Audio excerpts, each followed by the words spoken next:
Hi, it's Dr. Steve from Misericordia University, and welcome to the third video for the second week of class in Principles of Interface Design. In this video, let's consider some design issues specifically with web page creation and design. And then let's take a look at how to create and design web pages using the Google tools. So let's begin this video by considering some design issues and some things that are specific to web pages. And then let's take a look at how we can address these issues through our design. Because this medium involves having the user engage in a lot of reading typically, let's begin by considering user behavior as they read web pages. In general, it has been found that users tend to skim around content rather than reading it very directly as they would typically through a book. And users typically spend around 4.5 seconds for every 100 words that exist on a web page. When you're reading from a screen, it typically tires out the eyes and it causes people to read a little slower in general compared to reading from printed material. And also, users tend to read vertically, and they tend to skim through the first couple of words of each paragraph, and then move on to the next paragraph, first couple of words. Considering these opening statements regarding user behavior when they read web pages, what can a designer do about this to address these issues? First of all, be familiar with the audience to whom you are aiming the web page. Use a writing style that's familiar to that audience. In general, tend to use more short sentences and shorter page lengths. Use left-aligned text. Now, justified looks very nice. Centered looks nice to our eyes, but for reading purposes, readers will do much better if you left-align the text. Not saying that you can't center a title or something like that. But blocks of text, in general, left-aligned. Group paragraphs by using headings and create sections. Also, on a web page, try to limit each page to a single thought or a single topic. Considering that most users tend to skim and read a little bit of each paragraph, front load the information at the beginning of the paragraph, and then use following or subsequent paragraphs to expand on your main points. Think about using bullets and lists where possible to make it easy. It's grouped together well, and it's easy to understand. Also, when you're using hypertext links, remember to make the link text descriptive. On some web pages, you'll see things like click here, or just the word here that will be highlighted in blue and underlined. That'll be the hypertext link. If you say click here, it's unnecessary to do that. It seems to be bad writing in general, but a very important accessibility feature will be missed here. It's not accessible to all users, especially those who are using a screen reader.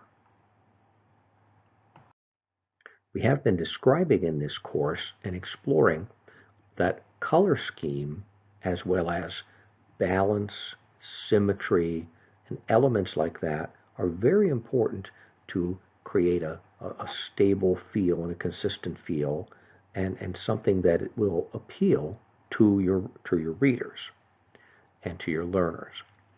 So in terms of web pages, choose a color scheme that's going to provide that web page balance and make it comfortable to the learner.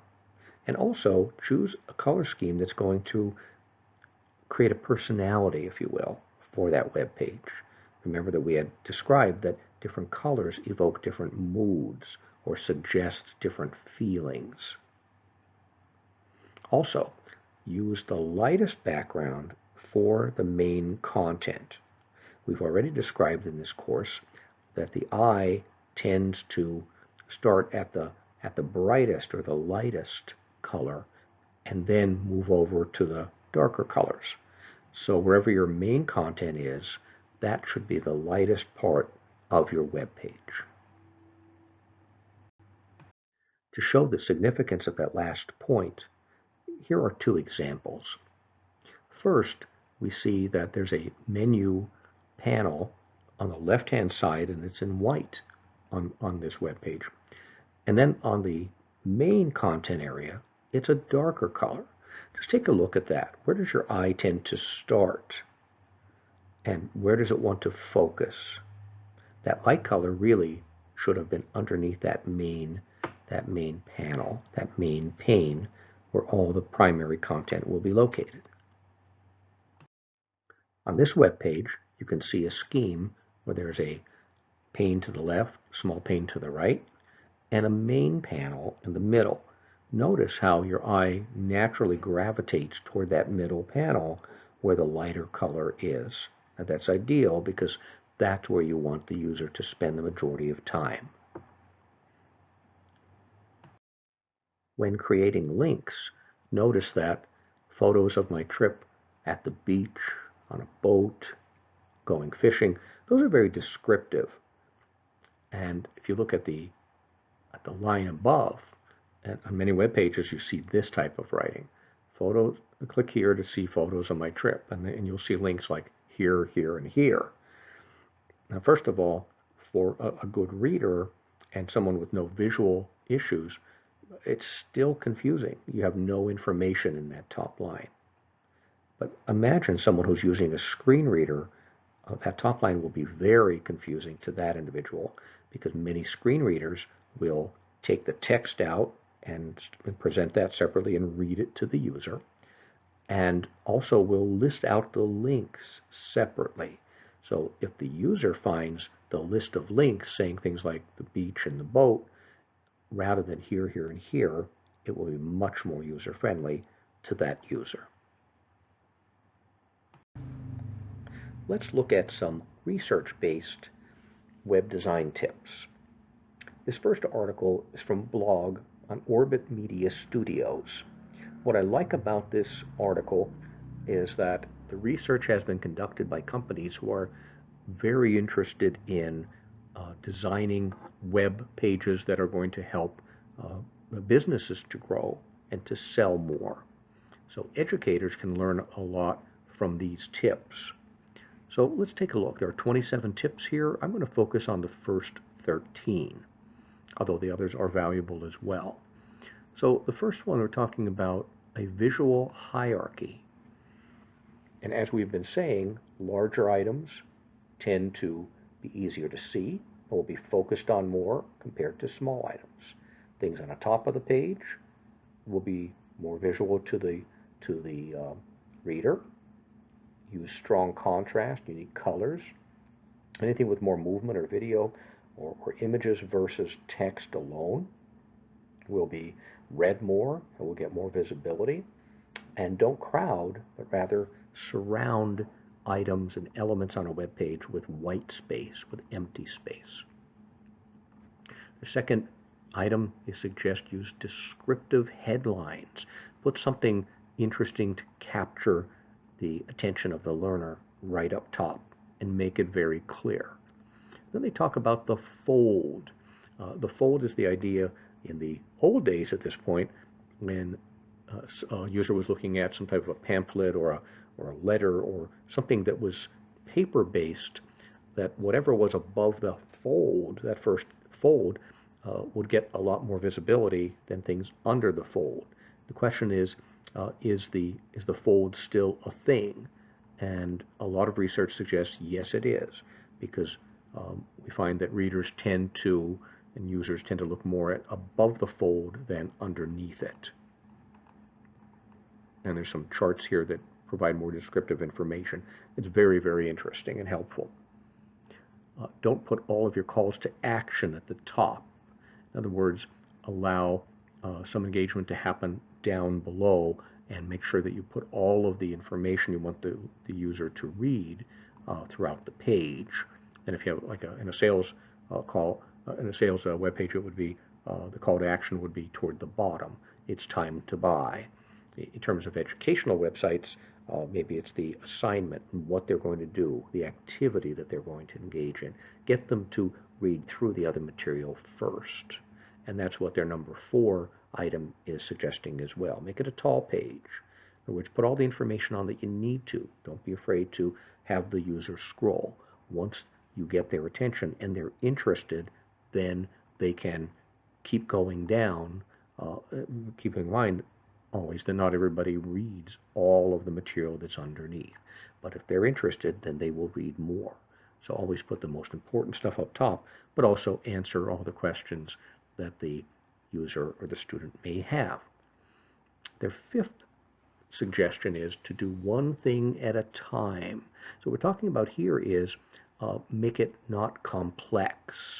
So here are some charts suggesting that if something is considered beautiful on a web page, that typically is less complex. It's got low complexity as opposed to high, so high density of material. Something that looks too complex. Keep it simple. It's much more understandable and respected by computer users. Stick to standard layouts. In other words, consistency. Use things that and employ techniques that people see used elsewhere, and that is perceived as more interesting or beautiful in these studies. Web design standards. I'm going to just kind of jump down to here where they're suggesting put your logo in the top left. Use navigation. Use it horizontally and put it up near the top of the page. If you're going to have a search bar, put it on the top of the page.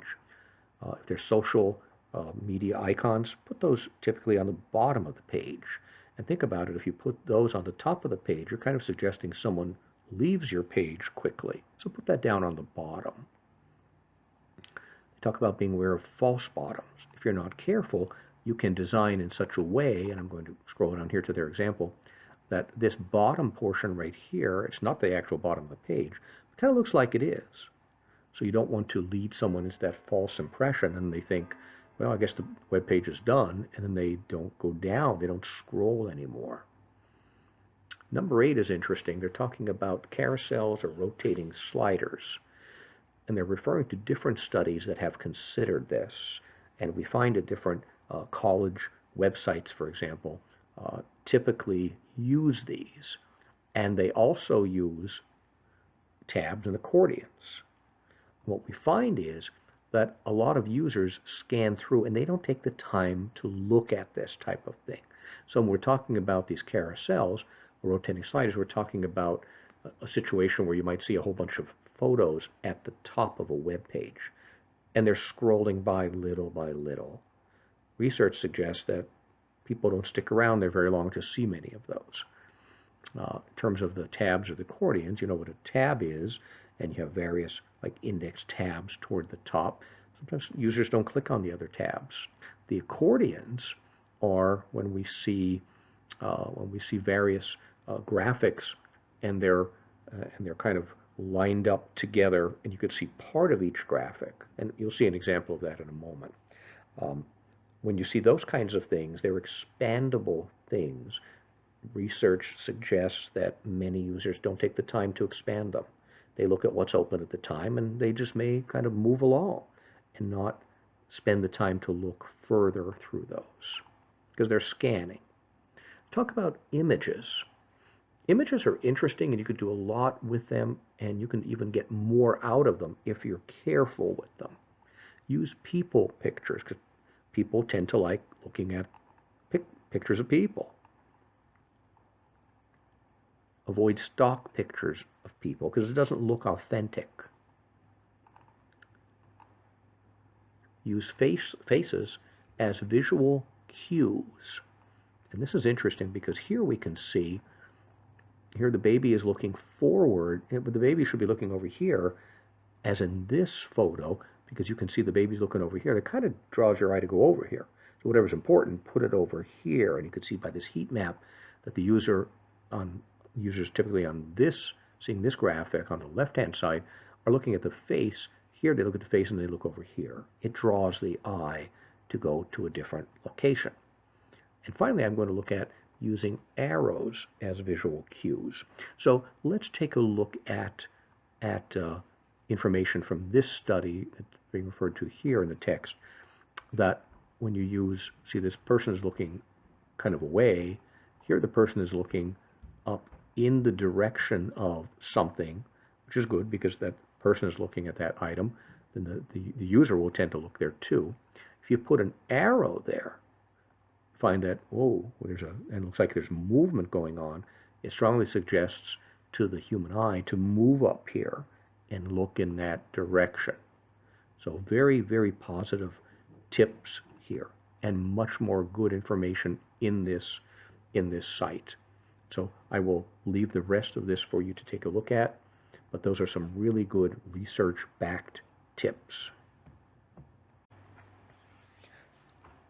In the second article, which is also from a blog, this author has presented a lot of good information. He started talking about metaphors, and that's very good information right there.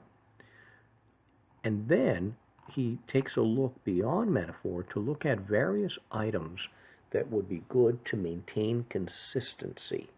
We said that that is one of the primary elements of a positive design in an interface. So what are some of these elements that you'd like to see consistently used across all websites? Well, this blog suggests these. Look at different icons. If you see a house of any sort, a home stands for a home page. And again, these are not new. You'll probably recognize this right away, but remember to use it when you are designing your interfaces, especially in terms of web pages. The lens typically points somebody toward a search. A disk is referring to saving, and folders, arrows for navigation, to remove something or to delete something in red. Audio files. They also talk about using, I'm going to scroll down here to the accordion, because in the last article that we considered, they said, while the accordion is something that is a newer element and is starting to gain in popularity, it may or may not always get the visibility that you desire. Here we see this accordion. Notice these are various images, and if you were to click on one of these, it would expand out and take more space. And then you could click on another one, and that one would replace it and take more space. So an accordion is anything in which it's collapsed, and then you can expand on it. Keep in mind that a lot of users are not going to click on these items to expand them. Another thing that we find in web pages, if you're going to have various web pages, one linking to another, is to use something called breadcrumbs. And breadcrumb you'll probably be familiar with. Here we can see the word home, and then the next page that was clicked on, and then the next page that was clicked on. So the idea is if the learner wants to go back, the user wants to go back to a previous hierarchy, he or she can click on a previous breadcrumb to find their way back. Radio buttons are easy to understand, and many tools and environments and platforms that allow you to create web pages will provide this as an option. Everybody knows how a radio button works. They expect it to work in a certain way. Here I see 1, 2, 3, 4, and a radio button means I can press only one at a time. And if I right now, or this number 2 is depressed, if I were to press number 3, number 2 would become available again, and only 1 would be active at any point in time. A progress bar would look something like this. So notice these are common elements that we all expect to see used consistently. So whilst a lot of these will not be new to you, just make sure that you look to use those consistent elements in your interfaces. So for the rest of the time in this video, let's take a brief look and have an overview highlighting how to create a web page using the Google Sites tool. There are many ways to create a web page. There are many online tools that will allow you to create a web page, although they may charge for hosting the page. But then again, there are some sites that will allow you to create and host a web page for free through their service. We're going to focus on Google Sites. If you go into Misericordia's portal, MyMU, and you can click on Google Apps, and this will take us into GApps, the education suite of tools, and that side of Google's tools. So click on Google Apps. When you click on the Google Apps for Education, it's going to open up your personal area in Google. And it's going to start off by opening up Drive. So, of course, this is the cloud-based service that's available where you can store your files. When you click on My Drive, notice that you can select various tools like Google Docs and Sheets and Slides. And if you go into the More area, you can choose other things like Google Forms and also Google Sites. And that's the one we're aiming for. So open up Google Sites in this way to start creating a web page. Having entered Drive, I'm going to go to My Drive, More, and I'm going to go down to Google Sites. Well, when I enter Google Sites, I'm now going to be given a brand new web page, a blank. Now notice it says on the bottom, if you're unsure where to begin, you can click into a template, and then you could start. There are many templates to get started with, which is rather much better than starting with a blank page. So let's take an overview of this tool in case you've never looked at this before. First of all, you'll see that we have Insert, so there's a bunch of things to insert here. Here's Pages, and this is where you can create more web pages and design the hierarchy of how they relate to each other, in case your web page will consist of several pages. Then we have different themes. You can see the various themes. So I'll start off with the themes. Okay, and I'm getting a notice here of various things. Here's announcement banners and so on. They're always adding new things, which is always very positive. So I'm going to start with something. Okay, so here I am, and I'm going to go over to the Insert area. And anything that I run over, you'll notice this is very context sensitive in this tool. So when I look at it, I can change the image here, I can change the header type, I can delete it over here. Many times on this left-hand side of an element, you'll see various choices available. This is a text box, so I can highlight it. I can put some information here. Notice context-sensitive tools and menus appear here. I'll click outside of there. If I want to add something else, it's very easy to add an additional text box. Here it is. Now notice, I'll just type something here. Here's all the text tools that are available. And I've got a delete, and I've got other editing options here. If you look over on the left-hand side, I can select the background for this. I can duplicate this if I like it. I'm going to have a, if I'm seeking to create symmetry, I can do that. I can delete it here also. Another thing I can do, I'm going to go in here, and I'm going to create another text box, and maybe I'm going to create a list of links. And maybe I'm going to create a bulleted list. And over here, I see insert a link. So I'm going to take that. Also, here's clear formatting, which is very good to know in case you make an error, or like when you're creating a link, if you end up having the link, you're creating more hot text than what you expected to do. So I'm going to create a link to Misericordia University's main page. I'm going to get ready for another link thereafter. I'm going to highlight this text, and I'm going to go to the link tool, and it's highlighting the text that's going to be hot, and it says, what's the link? Now ideally I'm going to paste it in rather than take a chance with typing, but I know this one pretty well, so I'm going to type it in directly. There it is. I say apply, And now this will be hypertext. And I will roll over this, and ultimately that's going to when I go into the preview page here, that will be hot. It'll be blue and underlined, and it will work. If I want to insert an image, again, very easy to do. I can upload an image, or I can go select something that's out there. And you'll notice that they say by URL, you can go find one, paste in that URL information. I can do a Google search here and search like I would on Google itself, Google Images. I can look for photos if I have them in Drive in my account here in Google, and I can also search Google Drive. So I'm not going to insert one right now, but you can see there are various ways, and it's pretty intuitive to understand how to do that. Here the word embed appears. If I want to embed something, I would simply click on this, and normally that's an embed code. So this is HTML coding that exists behind the web page, kind of like underneath it in the background.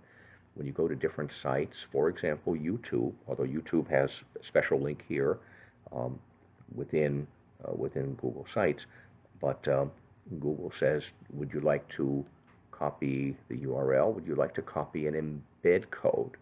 So an embed code would just mean I'll paste in the code that's generated by whatever website I'm on. And if it's YouTube, instead of having a link to a video, then it will be embedded right on the page. You'll see the video sitting here ready to start. On the bottom, and of course here's Drive, meaning that you can upload any kind of file or any other information you have saved on Drive. We have various layouts here. You can see different types of things that are available. So at first I can go and look at the layouts themselves. I can collapse this down a little bit and see all these other tools that are available. So let me keep this open. If I wanted to, I could change this around. Now, again, you can delete things. So if you don't like what you just did, get rid of it. It's not a problem. So this may remind you of a PowerPoint type of display. It's just as easy to use as in PowerPoint. So here I can place text in here. I have the ability to put images in here. I can click and add text, click the plus sign in order to add the images. So I've got the layouts for this page. And then we've got other pieces here, like collapsible text. And we've been speaking about the accordions or tabs. So accordions allow me to have some information here, like click here to see something, and I can put a lot of that information down here, which would be much larger, and then ultimately I can collapse it. So notice it's collapsed at this point, and if I click on anything up here, then this additional information would appear. So that's how to create an accordion element. You can do image carousel, and just keep in mind we said that not all of those images will be viewed by the user according to current research. They have buttons, they've got dividers just to divide something up. You could create a link to a YouTube video, and again right here, because Google and YouTube are related, you have a lot of control over that. If you're doing a web page for a class or for business, you can go into your calendar, and this will generate a version of your calendar right here on your web page. And you also have access to docs and slides and all the other tools that are available in Google. So it doesn't take a lot to be able to figure out how these different tools are operated. When I click into pages, now that I have a basic page, although it's very basic in my case, I can see that this is the home area, and I can add a subpage here. So if I wanted to, I can click add a subpage. What's the name of this page? Say that I'm doing something for my on my web page. I'm going to say these are my hobbies or my interests. Now I have another page that's starting to follow the same theme, and I can now operate on this page, and I can go back up here to the home page as well. And then I'll create a link to go from one page to another. Now when I go up on top, I've got undo and redo. I've got a preview to see what it's really going to look like. That's like a print preview in other apps. And then there's a share capability. But instead of the share, and of course there's various settings here, so we can look at this because it's talking about navigation and various tools, and here's their new announcement banner and so on, and you can easily add these elements to your web page. Another thing you want to do ultimately is, of course, there's a lot more available here in these three dots. When I'm done, I'm going to click Publish, and this gives you an opportunity to change or specify, should I say, exactly how your web address, your URL, is going to look, which is really nice, rather than having some very long URL that's generated automatically by a platform to create web pages. Google is very friendly with this, and you can make something that, like I could put the name of a class here, or I can put information, I put my name here if it's my home page, and have offshoot pages with classes or training that I'm doing or whatever that might be. And when I'm done, then I say publish. So when I publish, then ultimately you want to make sure that you say that this is public. If you do not say it's public, then you have to go in and you have to share with others and say who is going to be able to see this information. So the main thing here is you need to, and it says here they're going to generate a link for you, and then you'll be able to share that with your classes, with colleagues, and so on, to be able to get into the page again. But ultimately, you can make it public or private. If you make it private, it's difficult for people to get in because in this case we're using the Google Apps for Education suite. So someone will be associated, have to be associated with Misericordia, and also they'll have to have that direct link in order to get in. So from experience, I can tell you, unless you have a really good reason to keep this private, you're really going to restrict access to it, like very heavily. Publish it, make it public. You can always go back in and delete it later if you have any need to. So that's a very quick primer for how to create web pages. Here I didn't name my site, so I would go up here and name it. So that's another piece that I would do in here. Again, very quick overview of what the tools are. It will not take long to be able to determine how to use this tool and to use it more effectively. One last item, just to be clear. We've taken an overview of how to use the Google Sites tool to create a web page. But now that I have under my Pages area a home page, and I've got a Hobbies separate page, how do I actually link them together? In other words, how does the user jump from one page to another? Well, I'm just going to, at this point, go into my Links area, and I'm going to say Hobbies page. I'm going to highlight that text, and I'm going to go up to the link. But this time, instead of doing hypertext, hypertext to a URL, notice that one of the options comes up. Here's things on this site. Here's other web pages that you already created that you can jump to. So I'm going to click on that and apply. And now this will be a link that the user can click on in order to navigate over to the second page that I created. Now, of course, on this page, somehow I'm going to have to look at navigation and get people back to my home page. In summary, we had 3 videos for class number 2.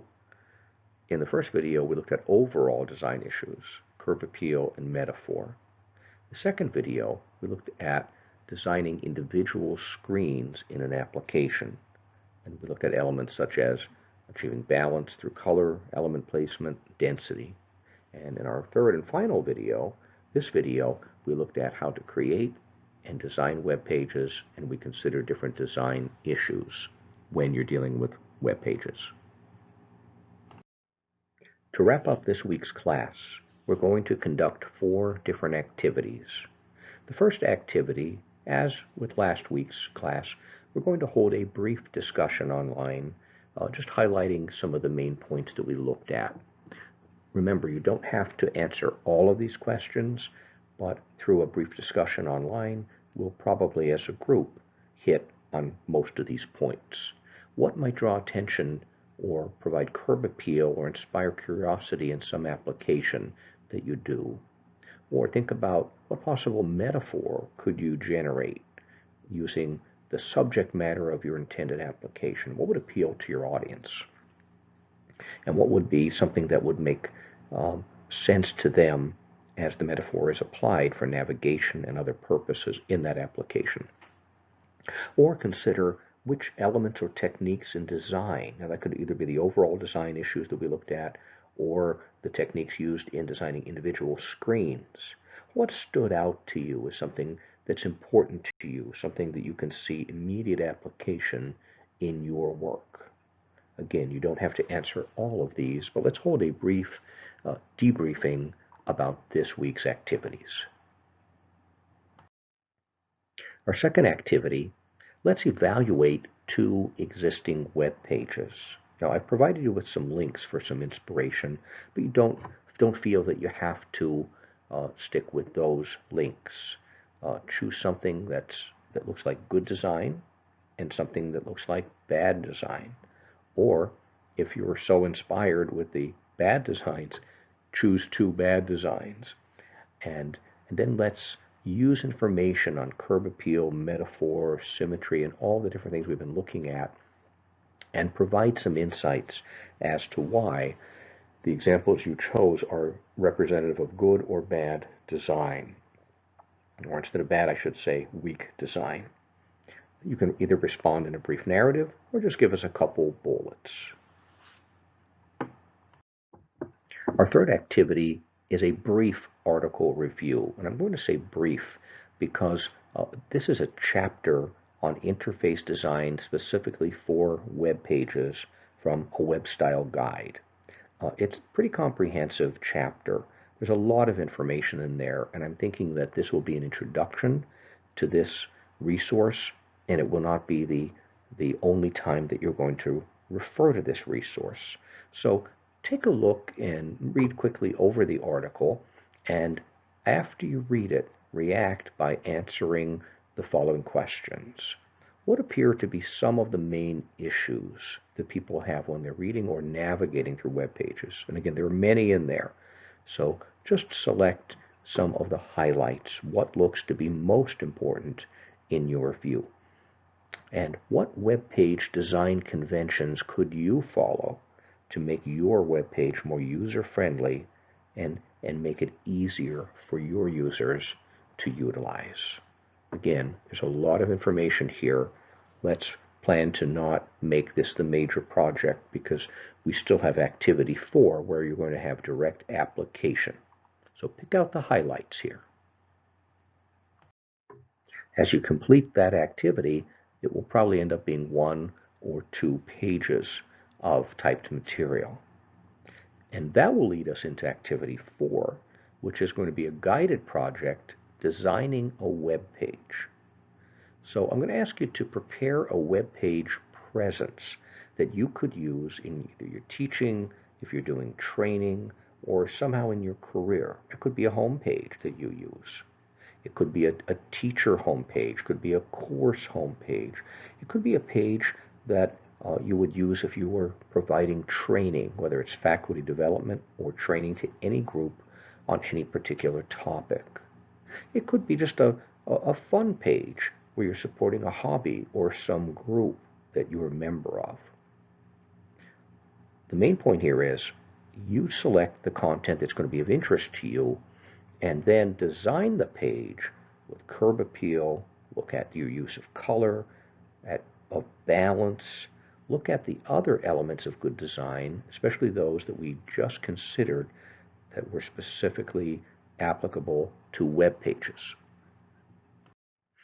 I'm going to ask you to create 2 web pages as part of your home page or your web page project. At least 2 pages in there, because you need to have the ability, when you create a web page, to create a parent and a child page. And then you want to provide navigational links between those 2 pages. Now you can certainly create another page. And another thought, if and this could be the start of something that becomes a major project in your career or in your life, you could start the pages and put placeholders for different content. Like you might realize, as part of my project, I'm really going to need about 5 web pages and a main page. I'm not going to take the time this week to create generate all the content that would go there. That's okay. You could start them. That's quite fine, because a project like this could take on significance in your career, and it would take a lot more time than a week to prepare it. So create at least 2 web pages that link together. Create at least 1 hyperlink to some information that's located outside of your web page. Include at least 1 graphic. And very important, when you're finished, publish the page. Make sure that you, if asked, you want it public-private, say, yes, I want it public, and then provide the share link on Blackboard. Keep in mind that you can always delete the page or make it private after the fact, but not making it public can very much restrict the ability of others to see that. And in this case, that would be me. I may not be able to have access to your page. So have a good week, and I look forward to seeing you at our next virtual class.